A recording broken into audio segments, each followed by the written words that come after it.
sa inyo mga banateros. Naku po, matindi itong balita na ito. Breaking news. Nagsalita na pong Iglesia ni Cristo. Nako, meron silang special announcement. Meron silang pasabog ngayong araw na ito. At naku, lupit mga kababayan. Ito ho ay, nako, pakinggan nyo na lamang po dahil pagkatapos po niyan ay meron sasabihin din si Marcoleta. Naku po, pag-usapan natin yan. Alam mo, matindi itong nangyayari na ito.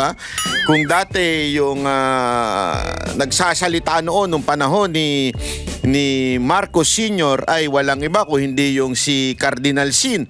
Yung kung maaalala nyo sa EDSA noon, si Cardinal Sin ang nanawagan. Ngayon, nako, yung mga pare adik na. Ay, nako. Gago! Yung mga pare, kung hindi adik, bayot. Gago! Kung hindi naman adik, hindi bayot, ganid. Gago! Linawin natin po hindi po ako naninira ng relihiyon. Ako po ay nagsasabi lamang ng katotohanan sa mga ministro o di kaya namumuno dito tulad ng mga pare. Alam naman po natin yan. At hindi rin po ako kaanib ng iglesia Baka sabihin po ninyo, kinakampihan ko. Hindi po. Kaya lang kasi dito, napakaganda ng kanilang banat, yung kanilang pasabog dito. Talaga namang masasabi nating ito dapat ang statement ng lahat ng religious groups. Di ba? Alam naman natin, syempre matik na po ang KOJC o yung kay Pastor Kibuloy ay talaga namang alam nyo na statement, paninindigan yan. It's no longer questionable because tayo pa lang sa SMNI, alam nyo na yan. Pero ito, may isa pang grupo na malaki na talagang matindi ang panawagan sa ating gobyerno. Nako, eto na. Panoorin na natin to ladies and gentlemen, dahil nako, ayoko nang bitinin. Pagkatapos ito meron tayo di-discuss naman doon kay Marcoleta yung kanya mga banat, okay? Pasok. Ganamamayan. Opo, salamat po. Meron po akong mensahe na nais kong basahin sa ating mga manonood. Payagan po ninyo na iparinig ko sa inyo ang pahayag ng Iglesia ni Cristo. Nako. Mula nang magsagawa ng Rally for Transparency, Accountability, Justice and Peace ang Iglesia ni Cristo noong November 16 to 17, 2025, patuloy kaming naghihintay kung paano tutugunan ng gobyerno ang malawak na katiwalian na naganap sa ating bansa. Mahigit 3 buwan na ang lumipas, subalit wala pa ring natatanaw ang mga mamamayan na kalutasan. Maganda yung pagkagamit niya ng natatanaw. Bakit? Hindi naman po sinabing kailangan matapos. Napakahirap nun, yung matapos mo ang korupsyon. It will really take time. It will really take more than one administration. Pero yung natatanaw, when you say natatanaw, meron ka nang nasisilip. Kahit kapiraso, kahit konti, may nasisilip ka ng pag-asa baga. Yun yung sinasabi dito ng iglesia. Wala pa tayong matanaw ni konting hope from the government. A little hope would not give us frustration, 'di ba? Konting hope man lang may makita tayo, may maano tayo. Wala Wala talagang effort. Yung effort ng ICI lalo lang napalala lahat ng kanilang hakbang para di umano sabihin na meron effort, kesa na tumulong para tayo ay maging kampante na may ginagawa ang gobyerno, ay wala. At mas lalo pang nakasama. Mantakin mo nag-create ng independent na commission to find out kung ano talaga nangyari. Ano nangyari? Lalo pa natin na-discover na hindi pala binigyan ng pondo, hindi binigyan ng maayos na opisina, hindi binigyan ng weapon para sawatain itong korupsyon. So, mas lalo tuloy natin na pagtanto na pinaglalaruan lang tayo ng administrasyon ni Marcos. Yun yung sinasabi. Wala tayong makita ni Conte. Diba? Pinaimbestigahan. Saan pumunta? Sa Davao City. hindi pinuntahan yung Ilocos. Nandun ang lahat ng direksyon ng korupsyon, direksyon ng ghost flood control sa Ilocos Norte. Saan pumunta? Sa Davao City. Gago! May na-discover ba? Oo, may na-discover sa Davao City. Na ano? Napakaganda. Gago! Di ba? Kaya tuloy yung tao mas lalong tangina, ginagago na kami talaga nito eh. Tama, mali. May nagsalita. Ano ginawa? Yan, nagsalita si Gutesa. Tinakot. Di ba? Hindi lang tinakot, talagang, alam mo yun, hindi maganda ang pagtrato. Hindi man lang pinakinggan. Kinonsidera pang siya ang may kasalanan. Ibig sabihin, doon pa lang nakikita na ng tao, tangina, gaguhan to. Sa napakalaking pangungulimbat sa kaban ng bayan. At sa halip ng mga salarin ang hanapin at usigin, ay ang mga nagbibigay ng impormasyon at tumitestigo laban sa kanila ang kinakasuhan at ginigipit. Kung kaya't hanggang ngayon, ay hindi pa natutunton ang sinasabing mahigit na 1 trilyong piso na Ganda nun ang sinabi, ha? Ang mga taong naglalabas ng impormasyon o testigo ay tila sila pa ang pinag-iinitan at kinukulong. Isa na rin dyan, hindi lang si Diskaya, di ba? Hindi natin kinakampihan si Diskaya. Pero siya na nga yung nagsabi, kami nagdi-deliver kami kay ganito, kay ganito, kay ganito. Kinumpirma nung kay Gutesa, kinumpirma nung kay Zaldico, kinumpirma nitong mga 18 na testigo. Sino kinulong? Si Diskaya. Gago! Yung mga kontraktor, asan na? Yung mga congressman na kontraktor, ayun, nagpapakasasa. Gago! Saka nakakita ng ganun.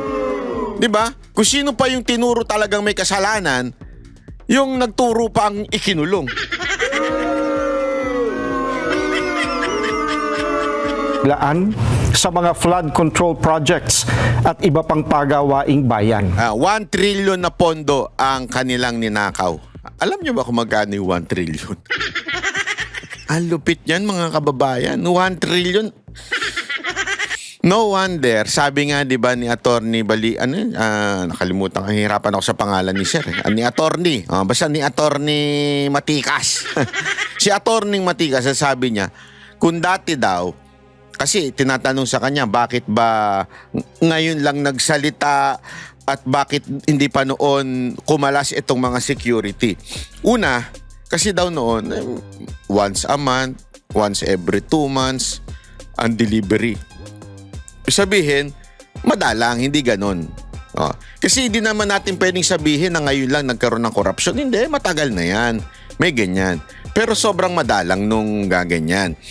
Ang tanong, bakit ngayon sila nagsalita? Kasi nga, araw-araw na daw nagdi-deliver ng sobrang dami. Ba'y nakakapagtaka na yun? Diba? Nakakapagtaka na yun pagka ganun na ang delivery. Sobrang araw-araw na, mali-maleta ang dinideliver. So, kaya sila nagsalita na ngayon. Tapos nakita pa nila yung kasamahan nila, kinonfirm na yung pera ay galing sa flood control at kung ano-ano pa. Sapagkat, ang hinahanap ng mga dapat mag-imbestiga ay ang mga pangyayaring maaaring magamit para mailihis sa iba't ibang issue ang problemang ito. Hinihintay ng mga Pilipino ang sinasabi ng Senate Blue Ribbon Committee Chairman na we will go where the evidence lead us. Lacson, maniwala ka sa akin. Maniwala ka sa akin. Tapos na ang political career mo. Yan ang totoo.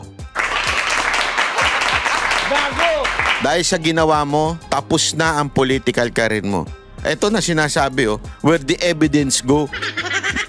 O kung saan yun, doon kami pupunta. Kitang-kita na ng taong bayan, niloloko mo, dinadivert mo ang lahat ng mga nagsusumbong sa gobyerno. Ngayong may mga lumalabas na pahayag na mula sa mga sangkot, kabilang ang umano'y nagpadala ng mali-maletang pera. At kamakailan lang ay pinatunayan ng mga dating sundalo na umaming sila ang naghatid ng mga ito. Nako. Bakit tila walang malinaw na hakbang upang palawakin pa at tapusin ang investigasyon? Eto, malinaw to ha. Sinasabi nila, meron sundalo. Una yun si Gutesa. Tapos nadagdagan pa. Etong mga retired, di ba? Sana, ang sinasabi lang dito, huwag niyong isarado. Mag-imbestiga tayo. Kasi nga, ikaw Lacson, dali, pipigilan ko yung magmura. Ikaw Lacson, yung merong dalawang lumapit sa'yo na di umano, may-ari ng bahay na binili. Di ba? Tinakpan mo pa muka. In-entertain mo nga eh. In-entertain mo. Eto, 18. Hindi mo man lang buksan ang Blue Ribbon Committee para imbestigahan. Anong tawag sa'yo? Gago! Kaya ka tinatawag kupal ng ibang mga netizen eh. Hindi ako tumatawag sa kanya. Yung ibang mga netizen, pag makikita mo sa komento, kupal naman yan eh. Gago! Walang kwenta. Totoo. Talagang halatang pinagtatakpan mo yung iyong, ewan ko kung ano bang tawag mo, boyfriend ba yun? Hindi, boyfriend, big sabihin kaibigan na lalaki. Hindi ko sinabing boyfriend na jowa. Kaibigan na lalaki. Si Soto, pinagtatakpan mo porket merong sinabi na kasama siya sa diniliberan? Oh. Gago! Ulitin natin na pag sinabi nating boyfriend, ibig sabihin po nun, lalaking kaibigan. Oh, boyfriend. Lalaki na kaibigan. Oh, malinaw yan ha. Gago! Anong ebidensya pa kaya ang hinihintay upang seryosohing tuntunin ang mga mastermind sa katiwaliang ito? Nako po. May mga pahayag din na ang paglitaw ng mga dating sundalo ay bahagi ng isang destabilization plot. Kung ganoon ang paratang, hindi ba lalo itong dapat imbestigahan sapagkat ang destabilisasyon laban sa gobyerno ay isang seryosong usapin? Alam mo, panalo kayo dyan, sir. Saludo ko. Magandang logic yun. Kung sinasabi nilang destabilizer itong mga 18 na sundalo na ito o dating sundalo, dating Marines at Army. Kung sinasabi nilang destabilizer, di ba dapat nga mas lalong imbestigahan? Kasi simple lang yan eh. Eto, kayo, Congress, dati mayat-maya ang Quadcom.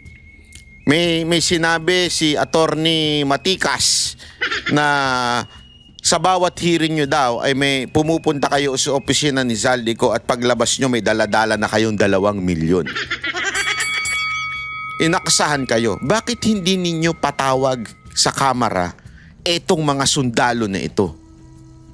Di ba sabi nyo destabilizer sila? Ipatawag nyo. O sige, ano ebidensya mo na kumuha kami ng 2 milyon doon sa opisina ni Zaldico?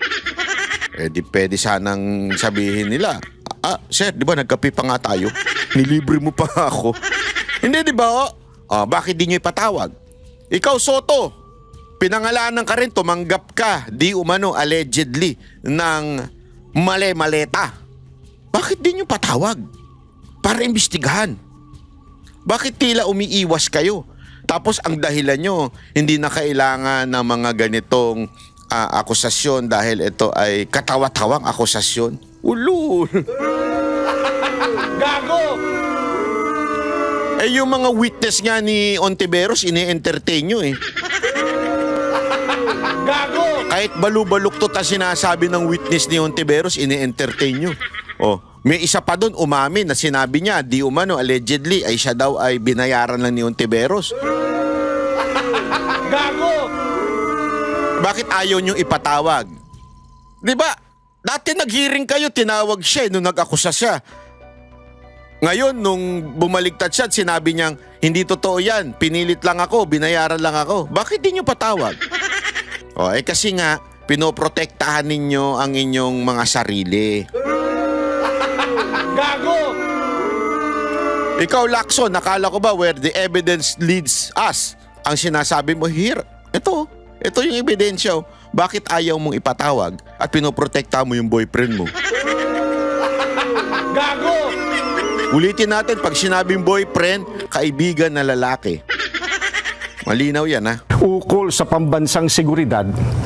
Bukod dito, ang malawakang bahagi ng inihayag ng mga dating sundalo ay tuwiran pa namang may kaugnayan sa naganap na paglimas sa salapi ng bayan. Matamang naghihintay pa rin ang sambayanan kasama ng milyon-milyong Pilipino sa buong mundo at maging ng mga international media at iba pa na nagmamasid, ang mga kaanib sa Iglesia ni Cristo ay patuloy na nakabantay. Maling isipin na nalilimutan na ng mga Pilipino ang isyong ito sapagkat ang pondong pinag-uusapan ay mula sa buwis at pawis ng mga mamamayan. Ang aming panawagan ay nananatiling malinaw. Kaya nga, itong mga Pilipino, dapat tayo magalit. Hindi ko sinasabing magalit tayo sa gobyerno at magrebelde. That's not my point. Magalit dito sa mga politikong magnanakaw. Nagkataon lang ang dami nila. Kaya mukhang entire government na. Pero in reality, magalit talaga tayo. Pero natin to putang ina, we have to demand. Naghihirap ka dahil sa mga magnanakaw sa gobyerno. Tandaan mo yan. Bawat bili mo, kaya nagmamahal ang bilihin mo dahil sa tax na pinapataw ng gobyerno para may mabulsa itong mga putang inang mga congressman. Tandaan nyo yan. Malinaw na malinaw yan. Tayo ang nahihirapan magbayad ng tax dahil itong mga putang inang mga government official na ito ay binubulsan nila mali-maleta. Tapos hindi tayo magagalit. Okay lang sa atin kahit maghirap tayo basta makadroga tayo. Bakit? Dito sa administrasyon na ito, cool ang magdroga Suportado ka pa. Yun ba ang dahilan? Pero kung naghihirap na kayo, mga kababayan, pare-pareho tayo. Hirap na hirap din. Hindi ako nagbibiro. Baka akala ninyo marami yung talagang sakit sa puso. Ako, nasasaktan ako every time bayaran na ng taxi. Putang ina, sabi ko, hayop. Okay lang sana kung makita mo sa gobyerno nagagamit yung tax ng tama. Okay lang. Kayo mga taga-Canada, sa Canada, mataas ang tax pero napakaganda ng healthcare system niyo dyan. Sa Europa, ganun din.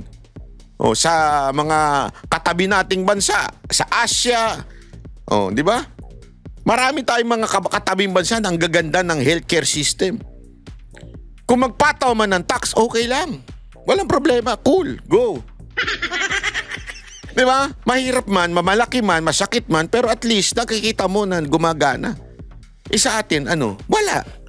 Tapos tatahi-tahimik tayo. Dapat tayong magalit, ulitin ko, hindi sa gobyerno, magalit tayo sa mga magnanakaw na mga politiko na nasa loob ng gobyerno. Yun ang ating dapat ikagalit. Ilantad ang buong katotohanan. Papanagutin ang dapat managot at pairalin ang katarungan upang maibalik ang tiwala ng bayan at maitaguyod ang tunay at pangmatagalang kapayapaan at pagsulong ng Pilipinas. Maraming salamat po, kapatid Nelson. Alam mo, eto palakpakan natin. Maraming salamat po sa mga kababayan natin na Iglesia ni Cristo. Alam mo, eto, sadya ito. Sadya ito. Ito may baka sabihin ng iba dyan ito ay wala lang. Naku, intentional to. This is an intentional statement coming from the INC. Especially now that yung mga media ay sangkot sa mali-maleta na korupsyon. Ganyan ka Kaya ito mga media, lalo na dyan sa malapit dyan sa may, hindi ko na lang sasabihin, malapit sa BGC. Yung isang tawid mo lang ng bridge, nandun ka na sa nila, istasyon nila. Yan halatang halata eh. Halatang halata. Hindi na, ito again hindi ko sinasabi the entire company is corrupt. Hindi. Alam mo, yung mga reporter, yan yung mga binibigyan yung mga host na mga PR guys. O ito, pitikin mo. Kaya kita mo, nung lumabas si attorney, di ba? Anong nangyari? Kesa na ini-interview siya, hindi, ini-interrogate siya ng media. Ganon kawalang niya ang media. Bakit? Ang laki kasi ng perang ibinigay sa kanila. Maaari na silang mag-retire doon sa kanilang trabaho dahil sa pera. Imagine niyo, di ba meron sa akin, naalala nyo, doon sa Quadcom may 2 million bawat congressman. How many congressman na nandun during the Quadcom? I think more than 15. So how much is that? More or less, more than 15 yan. So 15 times 2. 30 million. Tama, mali. Oh, di ba? Kaya nga, di ba, naikwento ko sa inyo, merong isang, eto, lehitimong source to. 2 million kada presko ng isang government official. Banatan lang ang mga Duterte. If we are hearing stories like that and meron ngang mga testimony na talagang legit na nakakatanggap sila, how much more kaya itong media? Mahina dito ang 2 milyon kada buwan. Mahina dito. Baka siguro ang budget dyan, 10 milyon. Meron niya akong kilala, nakapagpatayo na ng restaurant. Gago! No. Di ba? Although, ang sasabihin nila, hindi naman namin wala naman kaming Kasi ang dahilan lagi nila, wala naman kaming pakialam kung saan galing, hindi naman namin alam, hindi na kami mananagot dyan. Eto dito, tingnan ninyo kung gaano kabaluktot ang ating batas. Binabaluktot ang ating batas. Alam niyo yung anti-fencing law, di ba? Yung, tama ba ako? Anti-fencing law, yung pag ikaw ay bumili ng nakaw, di ba? At alam mo na nakaw, ikaw ay mananagot din. Di ba? Alam niyo yon. Ito, ang ibig sabihin nun, pagbili, pagtanggap, o pagtatago, o pagbebenta ng nakaw na gamit. Meron po yan, Presidential Decree number 1612, anti-fencing law. Meron niyang batas na ganyan. Tapos babaluktutin nila yung mga media, magsasabi sila ng, hindi naman namin malay ba namin kung saan galing yung perang pinambayad sa amin. Ulul, alam nyo. Bakit? Ano ba instruction sa inyo? Di ba? Ilihis ang kwento kay Romualdez. Ilihis ang kwento kay Bongbong Marcos. Ilihis at papunta, dalhin sa mga Duterte. At kung sino man ang lumabas, batikusin nyo. Kaya nga si Atty. Baligod ini-interrogate nyo pag ini-interview nyo. Hindi interview ang tawag siyan interrogation. Pero pagka kakampi ninyo, pumapasok sa kwento ninyo, hindi kayo ganyan mag-interview. Pinagtatawanan pa nung isang, hindi ko na lang sasabihin, yung manyakol na host, dyan malapit sa BGC, pinagtatawanan niya pa. Alam niyo kung bakit? Mahina, 2 milyon dyan kada buwan. Siguro mga 5 to 10 million yan. Again, hindi po ako nagsabi nito Ito po ay part ng ebidensya na ipipresenta ng nila Atty. Baligod na may mga PR guys na binabayaran ng malupit. At meron silang, sinabi nga niya sa amin kung sino-sino yung, maingat si attorney. Meron isang, binanggit niya sa amin yung kondo, pero nakalimutan ko lang, dala ng katandaan. 3 o 4 na palapag na punong-puno ng troll.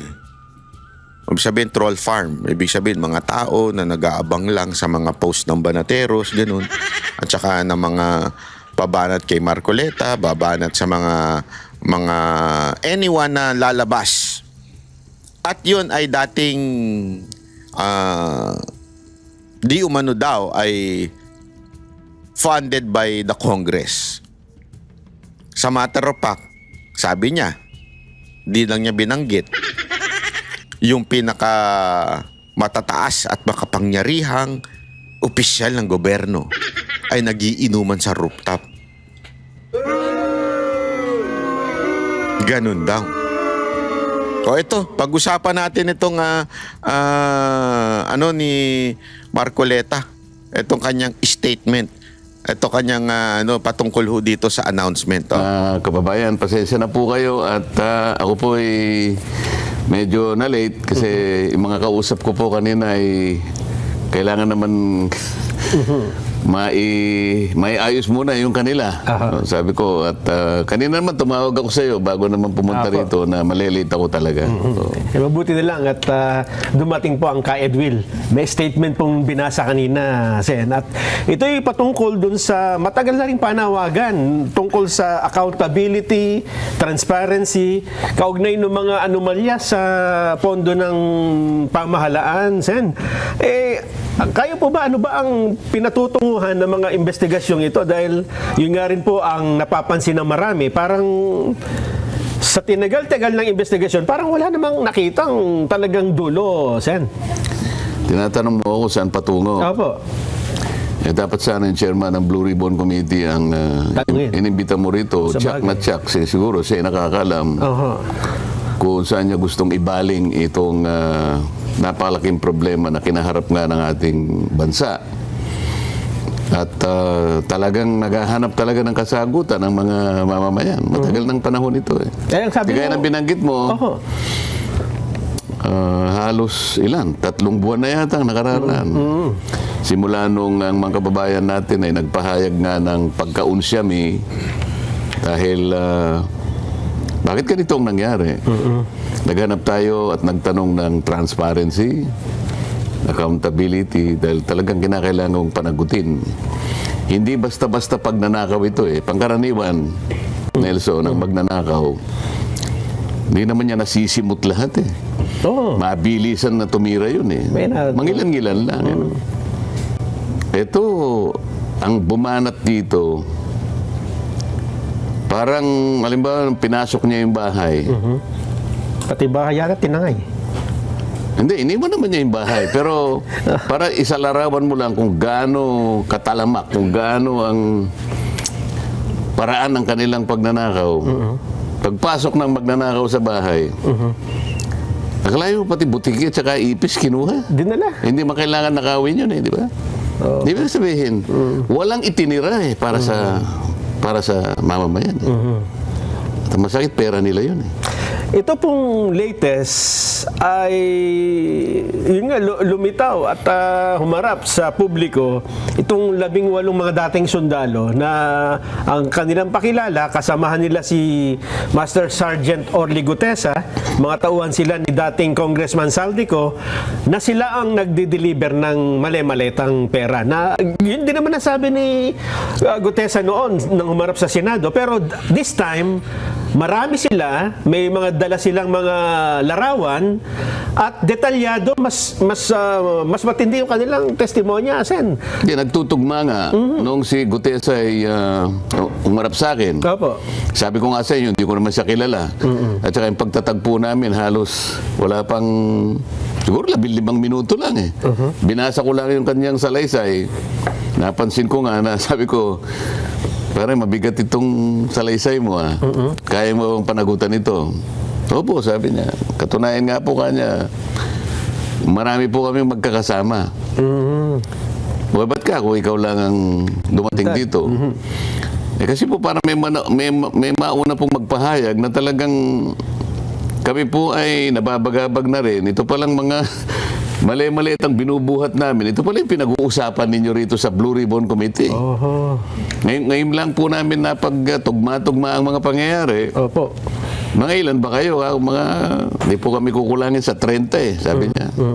Naglilingkod kaming lahat kay Congressman Saldico. Yun ang una niyang sinabi sa akin. So dahil nagmamadali naman ako, dahil kinabukasan ay magkakaroon nga ng pagdinig. O sige ka, kung preparado ka, edi pumunta ka sa akin. Opo. At i-introduce kita bilang isa sa mga testigo. Makakapagpatunay ka ng mga bagay-bagay na hinahangad naming maunawaan. Yun nga nangyari. Ngayon, tumutugma lahat. Itong ginawa ng 18 ito, pinatutunayan lahat ng mga pinagsasabi ni Gutesa. Si Saldico naman, na kanilang pinaglingkuran, pinatunayan din ang katwiran at katotohanan ng sinasabi ni Gutesa. Eh kung ikaw ang nakarinig nun, ano ba bang hinihintay mo? Nagkatugma-tugmaan eh. Anong tawag niya sa legal parlance? Corroborative, ano ba yun? Testimony? Oo, na-corroborate lahat ang mga nagkatugma-tugma. Corroborative lahat. Kahit sa ang anggulo mo tingnan, magmula doon sa pinaglingkuran, sinabi niya, tama yung sinabi nung naglingkod sa akin na nagngangalang Gutesa. Sabi ni Gutesa, marami po kami. Kasama. O lumitaw yung mga ilang kasama niya ngayon. Tama po, magkakasama po kami. Sabi niya ganun. Hindi pa ba sa'yo sapat ito? Mali-maleta. Iba-ibang kulay pa ng maleta eh. Yun ang katwiran na talagang nangyari at kinasangkapan lahat itong mga ito. Para sa ganon, yung ninakaw na pera na yon ay makinabang Pilipino. Yung pera sana na yon para sa Pilipino. Pera nila yun eh. O bakit isisilid mo sa mga maleta na kung saan-saan ginamit at iba't ibang tao ang nakinabang? Wait lang ha. Nagulo yung aking video nung nangyari doon. Wait lang, Chotomate. Alam mo, ganda na sana nito eh. Itong video ko eh. Talaga namang naglolo ko. Oh. Ay, nako.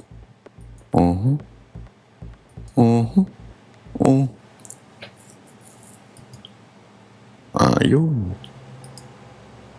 Ay, anyari dun. Wait ha. Nawala yun ha.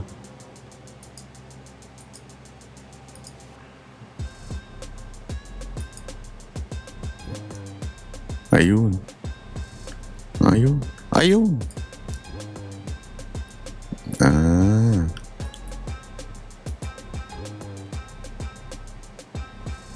Tuloy. Hindi yun ang layunin yata. Opo. At patatandaan nyo, Sen, bago pa lumabas si Gutesa, sinabi na rin ni Henry Alcantara na nagdi-deliver sila kay Saldico. Hindi po ba ng mga maleta din? Meron silang unang ganung usapan eh. At bago lumitaw si Gutesa, and then ito nga parang tugma-tugma ang kanilang salaysay. Kaya lang ang problema, para po sa mga, sabihin na natin, sa mismong chairman ng Senate Blue Ribbon Committee, ang kanyang initial reaction kaagad ay paiwas eh. Ang sabi niya parang, ano ba tatawag niya, parang mga disgruntled, yung mga soldiers ito, at kung ano-ano. Hindi yung tinignan niya yung kung ano sinasabi, kundi kung sino ang mga ito, Sen. O kung ikaw lang, nahalata mo na eh. Kasi kung bilang isang chairman ng Blue Ribbon, alam naman niya yung katungkulan, alam niya yung pinaka-function ng Blue Ribbon. Ito ay talagang umuusig sa mga katiwalian eh. Opo. Yung unang bahagi ng tuntunin ng Blue Ribbon Committee ay tinatawag yung ini-indicate yung malfeasance, nonfeasance, misfeasance. So lahat ng bahagi ng panunungkulan na kipinalooban ng lahat ng pagkakamali. Kaya nakalimutan mo, kaya sinadya mo, kaya hindi mo sinadya, pero ang epekto, nagkamali, nagkaroon ng aggrieved party. Sakop mo lahat yun eh. Opo. kailangan mong tuntunin, kinakailangan mong siyasatin, kinakailangan mong imbestigahan. Yun ang mandato eh. Yun ang mandato. Eh? At sa pag-iimbestiga mo na yun, kalakip yung tinatawag na in aid of legislation. Gamitin mo yung mga bahagi ng nakita mo sa iyong pag-iimbestiga para makapaghabi ka ng panukalang batas na maaari mong maisulong. Hindi lamang para mapanagot mo yung nangyari, kung hindi para wag nang maulit ang mga ito. Dapat, yun ang nasa pinakaunang priority mo. Opo. Ngayon, kung maraming nagbo-volunteer na mga tao mula sa umpisa, ito napansin naman ninyo eh. Bakit ang nangyayari, hindi mo tuntunin yung mga bakas ng mga tao, sundan mo lang eh. Kasi naman ang nagsabi, I would like to emphasize one thing. Yan. Sabi niya, I will go wherever the evidence will lead me. O pwede, napakaganda nun. Napakarami ng batas eh. Napakarami ng bakas. Napakarami ng iniwang mga pwede mong tuntunin. O bakit na imbes na tuntunin mo, sasabi mo, teka muna, bakit February 24, parang yata kanyang may halong politika. Ba't itinaon? Mga ganun, yung timing. Kung ako naman ang mag-iisip, palagay ko, kaya nila siguro ginamit ang, ito naman, sarili ko lang. Kaya nila siguro ginamit yung 24 kasi alam nila, yung araw na yon ay pagsisimula ng isang people power revolt. Gusto nilang bigyan ng dramatization. Ano naman masama ron? Makakapamili ka ba ng araw kung saan mo gustong sabihin o isiwalat ang nalalaman mo? Yun. Namili lang siya ng araw na yon. Ako kahit na anong araw pa yon, ang importante, tama ba yung dapat ba nating suyurin, dapat ba nating sundan ang mga isiniwalat nila? Yun ang importante ron. Immaterial yung petsa. Yeah. Di ba? Opo. Ano kayang, pagkatapos sasabihin pa niya na siguro destabilization. Mas importante siguro ng imbestigahan mo kung destabilization plot, di ba? Yung kanilang affidavit, sana medyo makapal. Ang ginawa ni Attorney Levy Baligod, isinabmit ito sa ombudsman, hindi ako nagkakamali, kahapon eh. At ang sabi niya, ito ay hindi complaint. Parang in-refer lang niya yung affidavit, bahala na ang ombudsman kung ano ang gagawin niya rito. Tama naman yun eh. Sa mandato ng ombudsman, Nelson, sa mga kababayan nating nakikinig, kahit na kwentong kutsero lang yun eh, kapag may nilalaman na sumbong yun, pwede niyang pagbasihan yun eh. Sinasabi ko nga palagi, kahit napanaginipan mo lang, at sinabi mo sa ombudsman, pwede niyang bigyan ng, panahon yun. Ito pa kaya? Hintayin mo ngayon, anong gagawin? Dito mo Alam mo, pinaliwanag ito nung ni Attorney Baligod na pero ito, aking interpretasyon na kung bakit sa ombudsman. Una, it's a due process that they have to follow. Diba? Kasi una-una, hindi naman po pwedeng kung saan-saan mo na isumbong ito. Hindi pwedeng sa DOJ o di kaya sa anumang korte. Dahil ito yung mga public official. So, kailangan sa ombudsman para ma-refer nga sa Sandigang Bayan. Ngayon, aside from that, kung makikita nyo, sinabi din ni attorney na yung mga ebidensya, kasi marami nagtatanong, bakit ba unti-unti na inilalabas, hindi sabay-sabay nilalabas in public yung mga nalalaman nila? Ang kasi dyan, ang dahilan po dyan, it's a strategy sa mga lawyer, especially when you are in court. Ginagawa rin ito ni Marcoleta eh. Di ba? Tatanungin niya yung senador, nakapwa senador niya, alam niyo po ba na ganito? Ginawa rin niya ni Cayetano. Di ba? Alam na nila yung sagot, pero tinatanong pa nila. Hindi nila nilalabas lahat yung kanilang baraha para di ba sa poker, minsan, mga naglalaro dyan, alam niyo yan. Minsan, papasilip mo pa yung isa, one card, lalabas mo pa. O, para, yun eh, para yung hakbang ng kalaban mo, magdidepende dun sa una mong nilabas. Ngayon, kung nagsisinungaling siya, trap siya. Pag sinabi niyang, hindi ko kilala yung mga yan, meron palang enough evidence, etong si attorney, na meron silang picture nung mga kung sino man yung nagsabing hindi kilala. Yari yon ngayon. Di ba? Kaya nga, kung pansinin ninyo yung mga komento ng mga congressman at saka mga senador na nabigyan ng maleta di umano, pabalang. Hindi nila sinasagot ng ayos, dadaanin lang nila sa biro. Tawa-tawa lang sila. Kasi they cannot answer the accusation directly. Bakit? Alam nilang pwede silang mapahamak dun sa kanilang sagot. Kasi kung ikaw, totoo yung sinasabi mo, sabihan ako nitong 18 na Marines na ito, itong 18 na sundalo na ito, sabihan man nila ako, si Banat Bay kasama yan sa payroll. Abi, sasabihin ko diretso, hindi ako kasama, mamatay na ka. Hindi, naintindihan niyo ibig ko sabihin? Sasabihin ko talaga, hindi ko ako kasama, nag-ano nga ako eh. Volunteer nga ako eh. Gusto ko nga masama, pero hindi ako kasama doon sa nabigyan ng maleta. Di ba? Bakit? Kaya ko i-deny yun. Bakit? Hindi ko sila kasi nakita. Ngayon ko lang sila napanood sa telebisyon. Kasi malinis ang aking konsensya. Hindi ko dadaanin sa biro na ganito. Hindi. Diretso ko. Wala ako natanggap sa kahit sinong tao sa administrasyon o sa oposisyon. Kasi nga alam ko na wala namang pwedeng mag-akusa sa akin. At merong ebidensya. Kaya nga bakit hindi sinasagot ng mga senador at mga congressman? Kasi alam natin na mapapahamak sila sa sagot.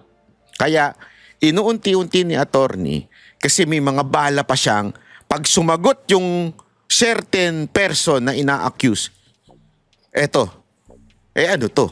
Mapapahiya ngayon. Malalaman ng taong bayan na nagsisinungaling yun. Tama, mali? Di ba? Oh. Kaya nga, napakagaling po nitong abogado na to. Sukat ngayon. Tama yung ginawa nila eh. Binigyan mo ng kopya itong ganitong opisina. Eto, alimbawa yung sa ombudsman. Bakit sa ombudsman? Trap ito eh. Pag hindi kumilos si Remulla, si Ombudsman Remulla, alam na natin na meron talaga siyang o sangkot siya dito sa skandalo na ito pag hindi siya gumalaw. Kasi he is mandated to do his job. Tandaan niyo yan. Ayan, maaari siyang kasuhan pag hindi niya ginawa yung kanyang trabaho. Maaari siyang ipa-impeach. Alam ko impeachable ang ombudsman eh. Kasi hindi niya inaksyonan. He has to do something about this. Napakagaling ng galaw nitong itong abogado nito. Kalkulado niya yung kanyang galaw. Binigyan ba niya yung NBI? Hindi po. Halimbawa, binigyan niya yung NBI. Ito kasing dalawang DOJ sa ilalim ng NBI. Ang NBI nasa ilalim ng DOJ. pamamahala ng DOJ. Opo. Itong dalawang ito ay parte ng prosecutorial arm ng ating bansa. Yung ombudsman, ito yung mga opisyalis ng ating bansa na maaaring nakagawa ng paglabag sa batas. Kaya ombudsman eh. Pwede rin may kalakip silang mga private, kung may kasapakat na private, pwede rin isama ron. Opo. Minsan kasi tinitingnan ko yung salary grade mo eh. Pag lumampas ka ng salary grade ganito, diretso ka ng ombudsman. Tama. Pag medyo mababa dyan, DOJ. Yung DOJ gagamitin niya yung NBI. So pareho mo itong nagpo-prosecute. Opo. Titingnan mo ngayon, ganun ba yung enthusiasm na kaya? Ganun ba ka-eager ngayon na, ito yung hinihintay natin. Dito, kanya marami na talagang matutuntun na mga... Malalaking stock. Dito kanya ay pangkaraniwang makikaano natin, ano yung mga isda na masasarap? Yung medyo maliputo, halimbawa. Tuna. Kasi yan, mahirap yan. Pero mga premyadong isda yan. Hindi dapat bababa doon sa mga quality ng mga isda na talagang yan ang masarap iluto, di ba? Pinakamalaki ang dapat mong mahuli dyan. Katumbas lamang ng laki ng ninakaw Tama. sa bansa. Pero kung halimbawa, teka muna, wala ito nga niya. Wala akong makita rito. Ang nakikita niya, puro sapsap wala na tayong pag-uusapan na naman.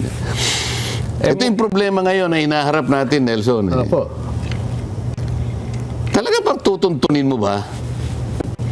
Talaga bang magsiseryoso ka ba na hanapin mo talaga? Mandato mo ito Oo. Yan ang mga tanong ngayon.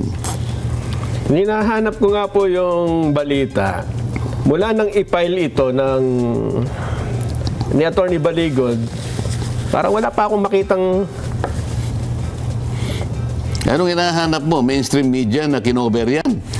Ayun, yun. Ang nakita ko lang, kayo lang naawa pa nga ako sa inyo ni Jen Yung simula, Tingnan mo na. nung lumabas yung mga oo. Senator Marcoleta, SMNI po, at saka kaming Banateros. Hindi, makukonsider mo naman din naman kami social media lang kasi we are host in SMNI, legit news, di ba? A legit station. So, hindi mo masasabing social media lang din kami. Kami din po ay parte ng media. Kami po, diniscuss po namin yan, sir, kasama ninyo. Tayong dalawa nga lang, sir, ang SMNI at Net 25 lang po. Tama, yung unang araw. Hindi ba ako nakita ng mga malalaking mga news networks ito, mga radio television networks? Oo. Hindi isa ito, hindi dalawa, hindi 11 yata ito Oo. Pangkaraniwan na, alam mo, sa amin doon. Meron lang nagsabi na, Sen, anong masasabi mo kanya doon sa hamon sa iyo ni Commodore Tariel na pumunta kayo sa Calayan Island? Yan. Ano ba napaka-importante na yun? Yung ba yung pag-uusapan natin? Headline yan. Headline. Pero ito,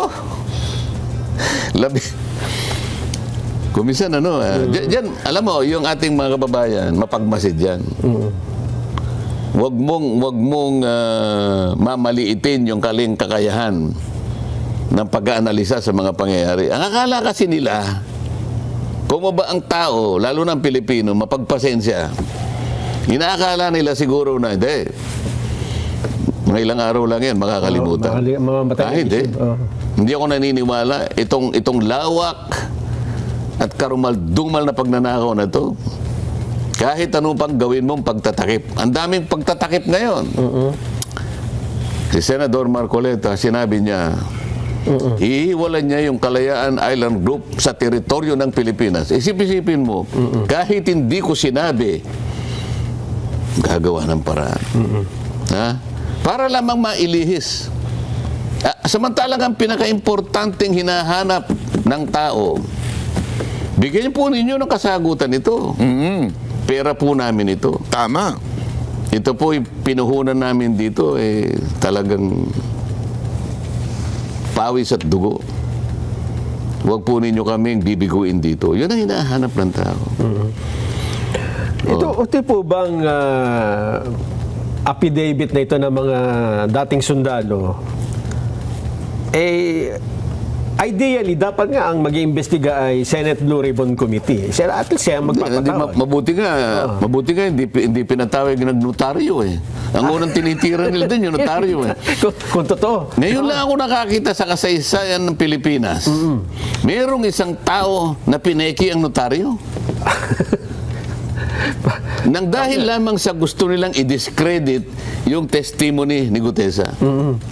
Doon nagpunta. Isip-isip. Yung Gutesa, kaya lang napilitang magpanotaryo. May panahon pa ba tayo?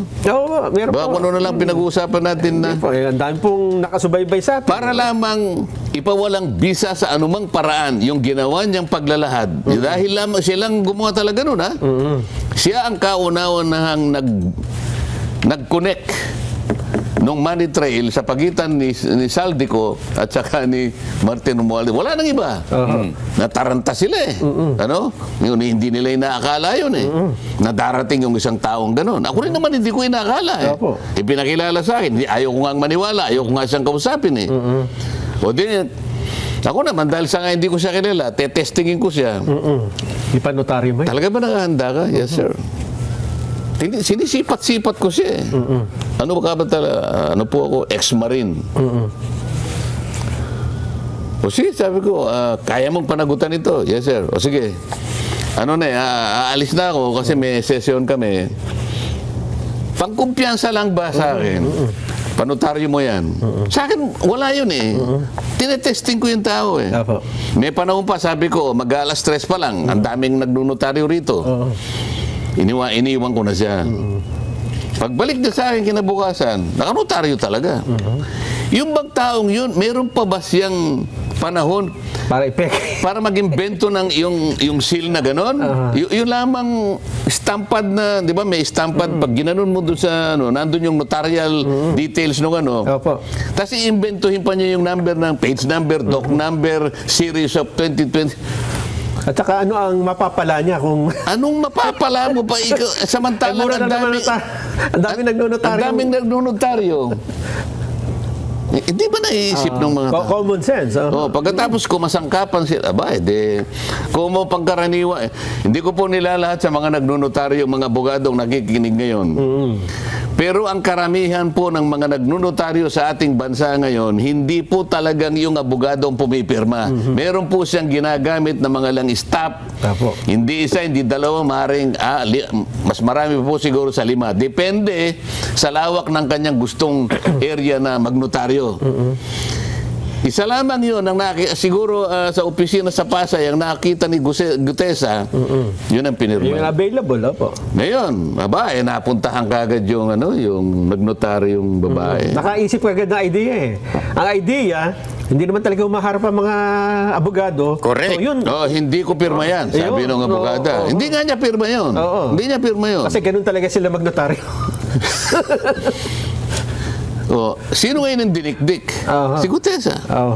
Tinakot. Sabi niya, pinolsify mo kanya ang notarial register ni attorney bla bla bla. Kakasuhan ka. Kinasuhan ng falsification kung ano-ano. Pati ako tinakot eh. At pati na yung mga taong gumamit sa kanyang sworn statement ay may pananagutan. Ganun. Okay lang, sabi ko. May tinakot pa ang hayop. Ngayon? Nakakita, sa unang investigasyon ko pa lamang doon sa notarial documentation, register nung abogada, nakakuha na kami ng 44 pieces of notarized documents na sinabmit niya sa opisina ng Clerk of Court ng Maynila, na kung saan sinasubmit ang mga notaryo. Meski pa paano mo titingnan, malayo-malayo doon sa pirma niya. Iba-iba. At hindi lang isa, iba-iba. 44 kagad na ako. Hindi pa kami tapos sa paano niya sasabihin ngayon? O ibig mo sabihin itong 44 na ito, peki lahat ito? Sinabmit mo sa opisina ng Clerk of Court ng Maynila. Sa ilalim ng pamamahala ng executive judge na kinasangkapan din nila para gumawa ng order na may pagkukulang nga si Gutesa at kung sino man ang gumamit nito ay may pagkakala rin. So ang ginawa ko, dinimanda ko silang pareho. Yun! Magkaalaman na tayo. Ako po hindi ako nananakot eh. Ako mula pa kung ano ang totoo. Yun po lamang ang tuntunin natin. Huwag po tayong lilihis sa hindi totoo.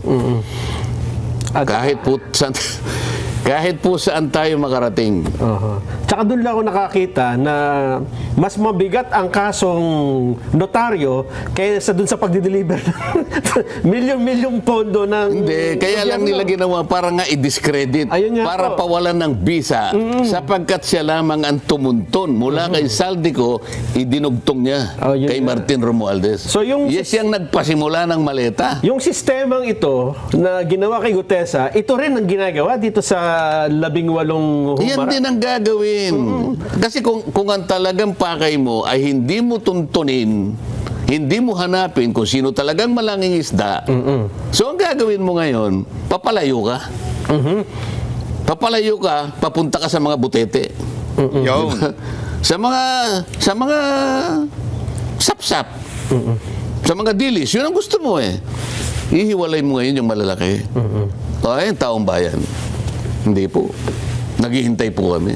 Yun. Naghihintay po kami. Huwag niyong mamaliitin po ang aming kalagayan ngayon. Naghihintay po kami. Yan, totoo Yun yan. ang dapat mong ibigay sa tao. At yung Kinuha mo yung mandato. Ako nung kinuha nila, hindi naman masakit ang loob ko eh. Talagang ganyan eh. Yan ang patakaran eh. Kung sino yung majority, silang magbibigay ng blue ribbon. Nag-majority kami, hindi ko naman alam na ganun lang pala kami kadali. Di kinuha sa akin. O sa akin naman, mas nagustuhan ko pa nga, medyo nawalan ako ng pananagutan ang laki ng pananagutan na ito eh. Pero kahit na mabigat, kahit mahirap, sinubukan ko. Opo.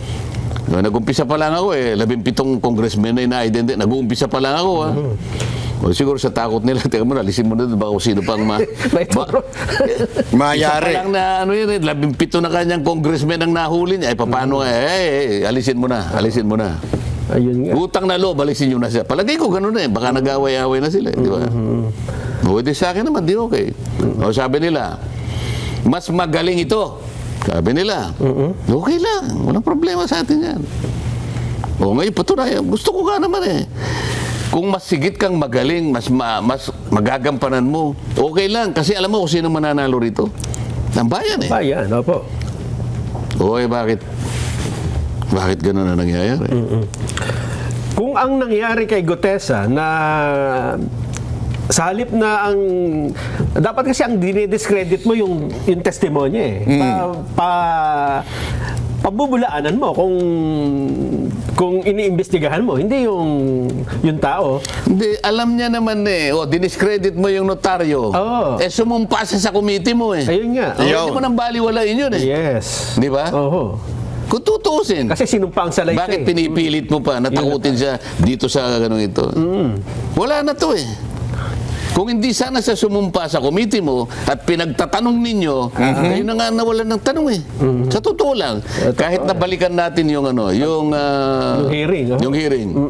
Naubusan na sila ng itatanong. Nandun yung mama. Maghapon siyang nandun. Lahat nasagot niya, pati yung pangalan ng mga taong nasa picture. Kung titingnan mo, susuriin mo yung araw na yun na kung saan siya tumestigo, nawalan na sila ng itatanong. Ang tagal niya ron. Nung siya yung maglagay ng dalawang testigo, nung siyang itong huli. Yung dalawang babae na naka-face mask. Naglagay siya ng dalawang babae. Nakatakip ang muka. Walang testimony, walang sworn statement. Balikan natin si Gutesa. Nung iharap ko si Gutesa, may sworn statement. Binasa niya. Hindi nakatakip ang muka. Pinagtatanong siya. Yung dalawang babae inano siya. Nung tanungin nyo, yung dalawang babae, sino sumagot? Wala mo naman kung sino sumasagot, tatanungin mo pa. Yun ang pagkakaiba Okay? Ano man dahilan, ba't nilagay mo dyan Kapag tinatanong, ikaw pa rin ang sumasagot. Ba't mo pa nilagay dyan? Di ba? Napansin ninyo. Opo. Yung mga lumantad na dating sundalo, halimbawa nga, hindi ito pansinin ng Senate Blue Ribbon Committee. Pwede ba? Yan. Pwede. Ethical ba Hindi, wag mong ipaghalimbawa na hindi papansinin ito. Bakit? Itong 18 ito, hindi mo papansinin. Halimbawa lang. Hindi, ayoko nga ipaghalimbawa. Parang ayaw yata kasi iba yung reaction. Di kapag sinabi mo nila, gagawa ng napakaraming excuses, ng napakaraming kadahilanan, ayaw nila talagang tukuyin kung sino ang may kasalanan. So ayaw nilang pagbigyan ng hinahanap ng taong bayan. Ayaw nilang bigyan ng sagot talaga, hinahanap ng taong. Kanino ka ba nagsisilbi? Yan. Sa taong bayan? O yung pinipilit mong pagtakpan? Ito ang problema ngayon. Alin ang pipiliin mo? Yung taong bayan na nagluklok sa'yo para gampanan mo yung katungkulan mo. Proteksyonan mo, pahalagahan mo ang kanilang interes. Ito ang sinumpaan mo bago mo kunin ang tungkulin na yan. Sino ngayon ang pipiliin mo? Di ba taong bayan? O sasabihin mo ngayon na hindi, teka, may kulay yan Baka ano lang yan Kahit anong kulay pa yan, nakaharap ka. Obligasyon mo yan. Correct. Pero pwede bang ang ibang komite ang mag-hearing dito o magpatawag? Ikaw nga. Blue ribbon ka nga Kung hindi yung Blue Ribbon. Blue ribbon nga sa kasaysayan ng Senado ng Republika ng Pilipinas. Blue ribbon yan. Kinuha mo sa akin Mas magaling ka, di ba? Yon. O ngayon, saan? Asan? Yan ang tinatanong mo, taong bayan. Yari ka ngayon. Nag-prepare na siya ng ano eh. Meron report, nang ginawang report eh. Pero ngayon, walang gustong pumirma yata. Oo. Bakit walang gustong pumirma? Walang Oo, kwenta. pag ganon eh. Nung primero, dito niya ginano. Teka muna nga dyan, dito. Paano ngayon? Hindi ganon eh. Tuntunin mo, gawin mo sang-ayon doon sa nakikita mong ebidensya. Hindi mo tatakpan ng ebidensya para ipaling mo dito. Hindi yan ang inihanap ng tao. Nandiyan ang dilema niya ngayon. Eh, paano nga yun, Sen? Nakagawa na siya ng report. Tapos may bagong... Teka muna, ang proseso namin dyan, ang mekanismo dyan, pipirma dyan at least 11 para magkaroon ng majority report. O walang pumipirma. So baka ang gusto nila, wala nang pumirma. Kasi pag wala nang pumirma, wala nang ipipresent. Wala nang official na report na ipipresent. Yun. So ganun, papatayin na lang natin. Nako po, patay tayo. Hindi nga papayag ang mga O kasi baka hindi niya na alam kung saan niya ikukurba eh. Nagtagal. Hanggang sa dumating itong bago. Itong batch May na ito. bago, oo. So anong gagawin mo? So ang dapat na talagang susunod dito, Grabe, no? itutuloy ang investigasyon kasi may bagong anggulo eh. Ganun po ba, Sen? Tanong mo sa kanya. Ako, sa bagay, hindi nga pala kayo ang chairman, ano? Ako palagi tinatanong mo, dapat, ba't ba hindi mo inimbita rito? Sa susunod na linggo, baka... Di ba? Opo. So, dapat pala ganun. Kasi ang alam ko, parang, yung bang resolusyon na Senador Amy... Kahit hindi natin pag-usapan dito kung ano yung dapat gawin eh. Aha. Sinabi ko na sa iyo kanina, Oo. ang taong bayan naghihintay. Yon. Pera nila ito eh. Tama. Buwis nila ito eh. Tama. Pinaghirapan ito, pinagbuwisan ng napakaraming sakripisyo sa kanilang buhay. Nung ang chairman nag-text nga sa akin ng napakarami. Sen Dante, sabi niya, pwede kaming makiusap sa iyo. Sa nakikita naming nangyari sa kinahinatnan ng aming pinagsama-samang buwis at pagsisikap sa ilalim ng kahirapan namin. Ganyan lang pala ang nangyari. Pwede bang ipakiusap mo rin na wag muna kaming magbayad ng buwis sa 2026? Sabi nila eh. September ito eh. September to October 2025, yun ang pakiusap nila sa akin. Tinanong ko nga yung BIR na nandyan eh. Nandyan yung Lumabig. Lumabig ba yun? Lumagi. Lumagi. Oh. Commissioner Lumagi. Yung nauna po yan. Sabi ko, Secretary Bunoan. Secretary Pangandaman. Bigyan niyo ako ng sagot dito. Ano isasagot ko sa mga tawag ito? Walang nakasagot kahit isa. Kaya sabi nung Yusek Cabral, buhay pa. Yusek Cabral, ano? Your Honor, tama po yung kanilang tinetext sa inyo. Hindi naman kita hinihingan ng opinion kung tama sila o hindi. Sabi ko siya, tulungan nyo kung ano yung sasagot ko sa kanila. Wala. Yaris. Pero ako nang gumawa ng sagot. Sabi ko, ako po ay makikiusap sa inyo. Alam ko po ang damdamin ninyo. Pero kung hindi po kayo magbabayad ng buwis dahil nga po sa nangyari sa... Eto na ho. Hanggang dito na lang po muna tayo.